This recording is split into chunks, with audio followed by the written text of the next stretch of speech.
नमस्कार दोस्तों, recently US parliament में डिपार्टमेंट ऑफ वार के द्वारा एक रिपोर्ट पेश की गई है जिसका टाइटल है military and security development involving the people's republic of China 2025। ये तकरीबन 100 पेजेस की एक रिपोर्ट है जो एनुअली प्रिपेयर की जाती है। एंड इस बार की रिपोर्ट में बताया गया है चाइना न केवल यूएस के लिए बल्कि इंडिया के लिए भी एक मेजर कंसर्न का विषय है। हालांकि यूएस डिपार्टमेंट ऑफ वार यहाँ पे सेलेक्टिव लैंग्वेज का इस्तेमाल करके चाइना को बैलेंस करता हुआ नजर आया। एंड इसी रिपोर्ट के आधार पे ये न्यूज आप देख पाओगे, big concern for India and US as this country remains world's fourth largest arms exporter, Pakistan emerges as top buyer, Pentagon report reveals. Report to Congress on Military and Security Development Involving the People's Republic of China 2025, How China Built an Arms Industry to Rival the West।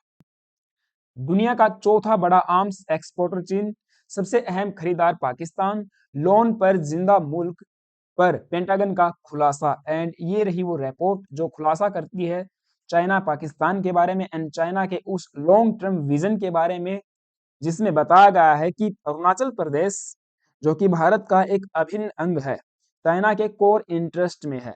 हालांकि China इस report को सिरे से खारिज करता हुआ नजर आया है। उन्होंने डिनाई किया है कि अरुणाचल प्रदेश उनका कोर इंटरेस्ट नहीं। हाँ, उस पर भी हम जाएंगे, बट यहाँ पे स्पेसिफिकली मेंशन किया गया है अरुणाचल प्रदेश को कि जैसे चाइना आए दिन अरुणाचल प्रदेश को लेकर प्रोटेस्ट दर्ज करवाता है, वहां पे जब दलाई लामा की विजिट होती है तो चाइना को दिक्कत होती है।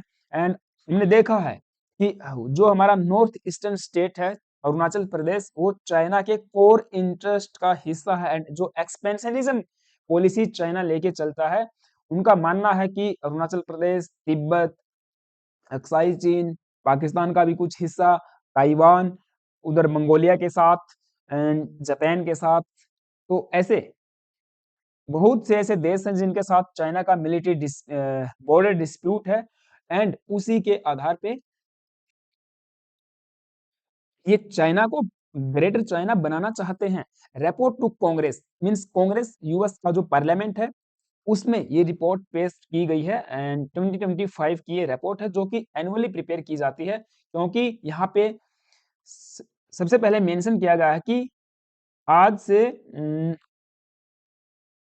25 ईयर्स एगो कांग्रेस ने, यूएस की पार्लियामेंट ने डायरेक्ट किया था डिपार्टमेंट ऑफ वार को कि वे एनुअल रिपोर्ट पेश करेंगे, प्रिपेयर करेगा on military and security developments related to people's republic of China.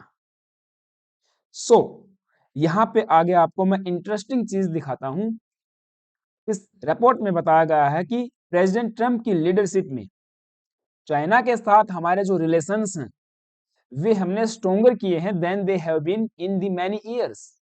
And department of war जो कि पहले डिपार्टमेंट ऑफ डिफेंस था, आगे हर वो संभव प्रयास करेगा to build on this progress, will support efforts to build on this progress, and we will do so in part by opening a wider range of military to military communications with the PLA and with a focus on strategic stability as well as डीकॉन्फ्लिकेशन। हम किसी भी प्रकार का conflict China के साथ नहीं चाहते। D इस्कलेशन, किसी भी प्रकार का इस्कलेशन चाइना के साथ नहीं चाहते, न एयर में, न लैंड पे, न वाटर में। More broadly, and we will also seek other ways to make clear our peaceful intentions. हमारे पीसफुल प्रेसिडेंट की पीसफुल इंटेंशन है, but at the same time, and यहीं पे हम खेला करते हैं। खेला क्या है? वी विल इंश्योर, हम इंश्योर करेंगे that joint force is always ready. US की ज्वाइंट फोर्स ऑलवेज रेडी रहेगी एंड वो एबल होगी, इसलिए to defend our nations interest in the Indo Pacific. यहां से हम अंदाजा लगा सकते हैं कि आने वाले समय में मे बी मे भी हो सकता है यूएस क्वेड को फिर से रिवाइव करता हुआ नजर आए, क्योंकि इंडो पैसिफिक में जो कोर इंटरेस्ट यूएस के हैं उनको सिक्योर करने के लिए इंडिया की आवश्यकता होगी आपको। जिस ठंडे बस्ते में क्वेड को डाला गया है, जिस तरह से जापान को किनारे किया गया है, ऑस्ट्रेलिया के साथ भी रिलेशंस खराब करने की कोशिश की गई है, एंड क्वेड के ऊपर अभी किसी भी प्रकार की रिपोर्ट नहीं आ रही है, कोई भी डेवलपमेंट नहीं हो रही है।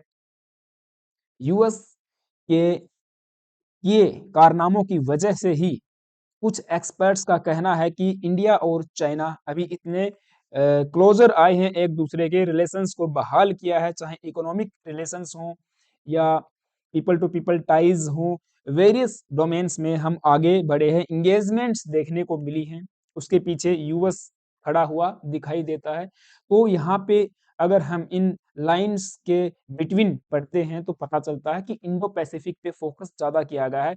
कई बार इस शब्द का यहाँ पे इस्तेमाल किया गया है। We as we do so, it bears emphasizing that US interest in Indo-Pacific are fundamental। ये तो फंडामेंटल है, but also scope and reasonable. ऐसा नहीं है कि हम चाइना की तरह होस्टाइल हो रहे हैं, चाइना की तरह डोमिनेशन चाहते हैं इस रीजन में। No no no no, we do not seek to strangle, dominate and humiliate China। हम यहाँ पे चाहते हैं, एंड प्रेसिडेंट ट्रम्प यहाँ पे चाहते हैं, उनकी नेशनल सिक्योरिटी स्ट्रेटजी है कि इंडो पैसिफिक फ्री रहे। इंडो पैसिफिक में कोई भी एक ऐसा देश न आए जो यूएस एंड उसके अलाइज के ऊपर अपनी पावर को थोपे। डायरेक्ट चाइना को मैसेज है, and peace is therefore preferred and preserved, and further department of war will therefore prioritise करेगा and prioritise bolstering deterrence in the Indo-Pacific through strength, not confrontation। strength, power, जो कि US के पास में है। कई बार दो महाशक्तियों के बारे में चर्चाएं सुनने को मिलती हैं, US and China. Power sharing में चाइना को भी पता है इंडो पैसिफिक में यदि इंडिया एक पावरफुल कंट्री बन के उभरता है तो पावर शेयर करनी पड़ेगी, एंड यूएस भी सेम चाहता है, यूएस भी सेम सोचता है। अगर इंडिया जैसा देश यहाँ पे ग्रो करता है, powerful means in terms of power और भी ज्यादा स्ट्रेंथन होता है, तो पावर शेयरिंग यूएस को भी करनी पड़ेगी, न केवल चाइना को। इंटरेस्ट दोनों के इन्वॉल्व हो रहे हैं साउथ एशिया में, या कहें कि इस एशिया रीजन में, इंडो पैसिफिक में। एंड यूएस ने तो डायरेक्टली इनडायरेक्टली यहाँ पे कह दिया है, रिपोर्ट मीन्स इन शब्दों के माध्यम से, कि हम स्ट्रेंथ के थ्रू इंडो पैसिफिक को में डेटरेंस जो है इंश्योर करेंगे, कन्फ्रंटेशन नहीं चाहते हम यूएस चाइना के साथ में।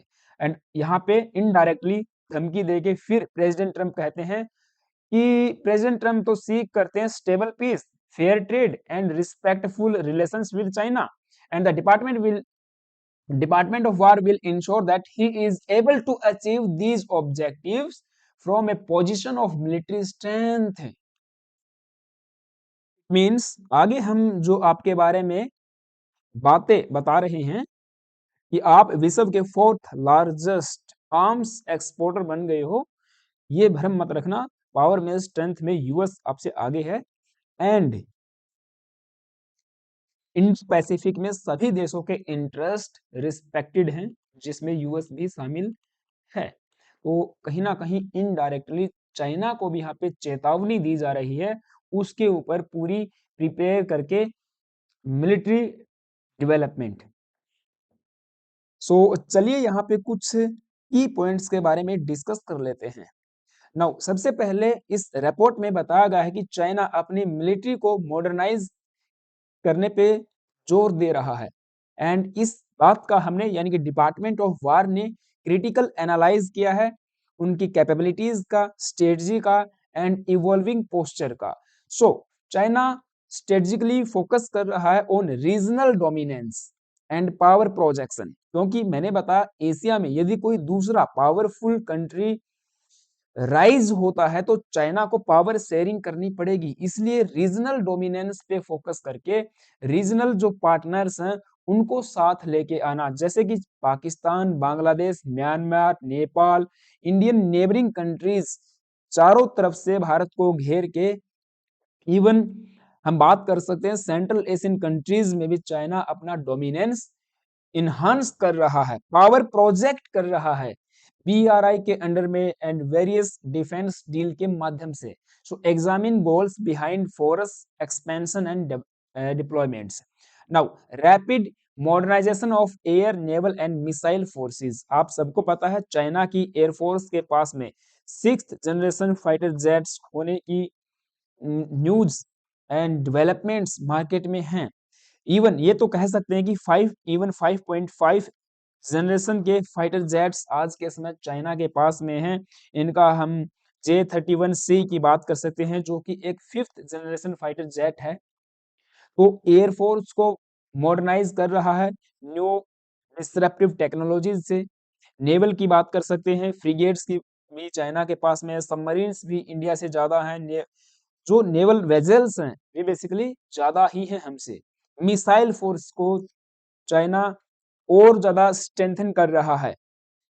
अभी रिसेंट हमने कल वाले सेशन में भी इस बात पे हमने चर्चा की थी कि भारत के पास अभी तक जो K4 मिसाइल है इसकी रेंज 35,500 किलोमीटर के आसपास है, जबकि चाइना के पास 7 से 8,000 किलोमीटर वाली एक सबमरीन लॉन्च्ड बैलिस्टिक मिसाइल है एंड वो उसकी रेंज भी फर्दर इनहांस करने पे लगे हुए हैं। इंटीग्रेशन ऑफ एडवांस टेक्नोलॉजीज, चाहे साइबर स्पेस हो, साइबर वारफेयर हो, C4ISR हो, तो चाइना अपनी command control and situational awareness को स्ट्रेंथन कर रहा है। Shifting doctrine towards joint operations and expeditionary reach and also implications, increased strategic competition and regional risk। सो यहाँ पे सबसे पहले चाइना के बारे में ये कुछ पॉइंट्स हाईलाइट किए गए हैं। नाउ अगर हम बात करें, यहाँ पे ये भी बताया गया है कि China 4th largest global arms supplier बन गया है एज ऑफ नाउ 2025 एंड ये आंकड़ा जो है सॉरी 2023 से 2024 के बीच का प्रिपेयर किया गया है। यहाँ पे इनके द्वारा ये कहा गया है डिपार्टमेंट ऑफ वार के द्वारा कि as of December 2024, China remained the world's fourth largest arms supplier as per the DOW report। और इसके लिए प्राइमरी एक्सपोर्ट्स क्या कर रहा है चाइना? तो considerable military equipment with the majority being small arms to the third world countries, specifically mention किया गया थर्ड वर्ल्ड कंट्रीज को। अब बेसिकली ये कॉन्सेप्ट ओल्ड डेटेड है, आप सबको पता होगा कोल्ड वार एरा के टाइम पे थर्ड वर्ल्ड कंट्रीज का एक कॉन्सेप्ट उभर के आया था। फर्स्ट वर्ल्ड में आपको पता है कैपिटलिस्ट कंट्रीज को शामिल किया गया जिसमें यूएस एंड उसके अलाइड नेशंस थे एंड उनके वर्सेस में सेकंड वर्ल्ड कंट्रीज सामने आई, कम्युनिस्ट कंट्रीज रशिया एंड उसके अलाइड कंट्रीज जिन्होंने नॉन अलाइनमेंट की पॉलिसी को अपनाया, किसी के साथ नहीं जाएंगे, जैसे कि हमारा प्यारा भारत, उनको इन्होंने कहा ये तो थर्ड वर्ल्ड कंट्रीज हैं। हालांकि धीरे धीरे फिर कालांतर में इस टर्म को चेंज कर दिया गया, जो इमर्जिंग इकोनॉमीज थी, डेवलपिंग नेशंस थे, लेस डेवलप्ड नेशंस थे, इवन पूर नेशंस को थर्ड वर्ल्ड कंट्रीज कहा जाने लगा। हालांकि ये एक डेरोगेटरी रिमार्क है एंड फिलहाल इसको इतना ज्यादा इस्तेमाल नहीं किया जाता यूएस के बजाय, राइट। वेस्टर्न कंट्रीज इसको इस्तेमाल करती हैं आज भी, जैसे कि अभी आप देख पा रहे हो आपके सामने है। तो इन्होंने चाइना ने स्मॉल आर्म्स को बेचा है थर्ड वर्ल्ड कंट्रीज को, इमर्जिंग इकोनॉमीज को, पाकिस्तान जैसे पुअर कंट्री को, भिखमंगे देश को। implications, increase small arms proliferation can shift regional security dynamics and arms availability। आतंकवादियों तक भी आर्म्स की अवेलेबिलिटी हो जाएगी, इसका ये इम्प्लीकेशन होगा। स्मॉल आर्म्स का जो प्रोलिफरेशन है वो रीजनल सिक्योरिटी डायनामिक्स को चेंज कर देगा, शिफ्ट कर देगा। ऐसे ही जो सप्लायर रैंकिंग इन्फ्लुएंस है, balance of power, procurement choices पे भी इसका इम्प्लीकेशन होगा। Now China Pakistan military cooperation platforms and deliveries की बात करें तो देखिए क्रॉस डोमेन ट्रांसफर हुआ है, चाहे एयर की बात करें, सीज की बात करें, अनमैन्ड एरियल सिस्टम्स की बात करें। एयरफोर्स को मॉडर्नाइज करने के लिए चाइना ने J-10C फाइटर जेट्स चाइना को दिए हैं। 36 की डिलीवरी आज तक पाकिस्तान को हो चुकी है and Pakistan only external operator है J-10C फाइटर जेट्स का। केवल एक ऐसा देश है जिसके जिसके मीन्स जिसको चाइना ने एक्सपोर्ट वेरिएंट्स सप्लाई किए हैं। सो आप डायनामिक्स समझ सकते हो, इंपॉर्टेंस यहाँ पे समझ सकते हो, क्योंकि चाइना को भारत को बैलेंस करना है भाई। नेवल फ्रिगेट्स 4 डिलीवर कर चुका है 2017 एंड 18 के बीच में, 2 year delivery window for 4 frigates. UAVs unmanned aerial vehicles, China modern drones Pakistan को सप्लाई कर चुका है। रिसेंट भी हमने ऑपरेशन सिंदूर के बाद भी ऐसी रिपोर्ट्स एंड न्यूज देखी कि पाकिस्तान को न्यू ड्रोन्स मिल रहे हैं, जैसे कि काई Hong and wing Loong series के ड्रोन्स को सप्लाई किया गया। एक्सपोर्ट एंड ऑफर्ड मॉडल्स, हाँ अभी ऑफर क्या किया गया है, F-30 FC-31 जो कि again 5th generation fighter jet है। अगर ये पाकिस्तान के पास आ जाता है तो भारत का stealth gap with China and Pakistan बहुत ज्यादा खाई हो जाएगी, उसके अंदर कहीं ना कहीं वो फिल करने की हमको आवश्यकता होगी। JF-17 का ऑफर दिया गया है, इंक्लूड्स चाइना पाकिस्तान को प्रोडक्शन ऑफ JF-17। चाइना का कहना है कि हम दोनों देश इसको मिलकर को प्रोड्यूस करेंगे in future. Cross domain capability transfer, air sea and unmanned systems shows deepening cooperation between the two hostile countries in our neighborhood China and Pakistan। State run exporters का सहारा चाइना के द्वारा लिया गया है। Aviation industry corporation of China सरकारी company है, वो एयरक्राफ्ट्स को एक्सपोर्ट करती है। North industries corporation Norinco supplies land systems and munitions। state owned firms act as official exporters agent to the Pakistan। Export domains की हम बात कर चुके हैं। Common export mechanism government to government चलता है एंड चाइनाज जियोग्राफिक रीच अगर देखें तो इस पूरे रीजन में साउथ एशिया में इन्हें पाकिस्तान मिला। इनको इन्होंने military drones equipments naval customer के रूप में देखा। साउथ ईस्ट एशिया में Indonesia Myanmar Malaysia Thailand Bangladesh, अभी रिसेंट बांग्लादेश को भी नेवल फ्रिगेट्स पाकिस्तान ने दी। एंड जो लाल मुनीर हाट एयरपोर्ट है उसे भी डेवलप करने के लिए BRI का हिस्सा बनाया जा रहा है। Africa and middle east and European countries की बात करें तो Serbia Morocco Iraq Ethiopia Egypt, जी हाँ इजिप्ट ने भी चाइना के माल को मंगवाया है and Algeria and Pakistan basically इसी के साथ आपको बता दूं चाइना से 81 to 85 आर्म्स को एक्सपोर्ट कर रहा है, जिसके स्ट्रेटेजिक इम्प्लीकेशंस होंगे न केवल यूएस के लिए बल्कि इंडिया के लिए भी। हमको रीअसेसमेंट करना पड़ेगा अपने डेटरेंस पॉलिसी को due to air sea and drone transfer हो रहे हैं पाकिस्तान को। एडजस्ट करना पड़ेगा अपने फोर्स पोस्चर को, कोस्टल पोस्चर को एंड बॉर्डर सर्विलांस को इन्हांस करना पड़ेगा पाकिस्तान के साथ। एक्सेलरेट करना पड़ेगा डिफेंस प्रोक्यूरमेंट को एंड इंडिजिनस प्लेटफॉर्म्स पे हमें और ज्यादा फोकस करना पड़ेगा। मैंने बताया यदि पाकिस्तान के पास FC-31 फाइटर जेट चले जाते हैं तो भारत को कहीं ना कहीं अर्जेंट नीड होगी सुखोई 57 या यूएस से हम 5th जनरेशन फाइटर जेट लें या कुछ और उसका अल्टरनेटिव तलाश करें।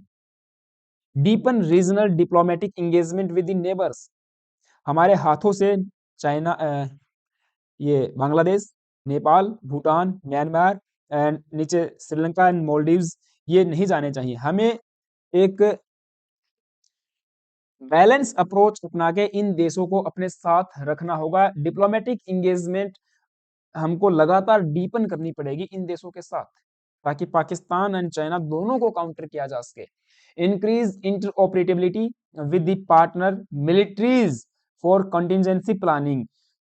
क्वाड को एक्टिवेट करना पड़ेगा, जापान को एक्टिवेट करना पड़ेगा एंड ऑस्ट्रेलिया को भी एक्टिवेट करना पड़ेगा in the Indo Pacific region.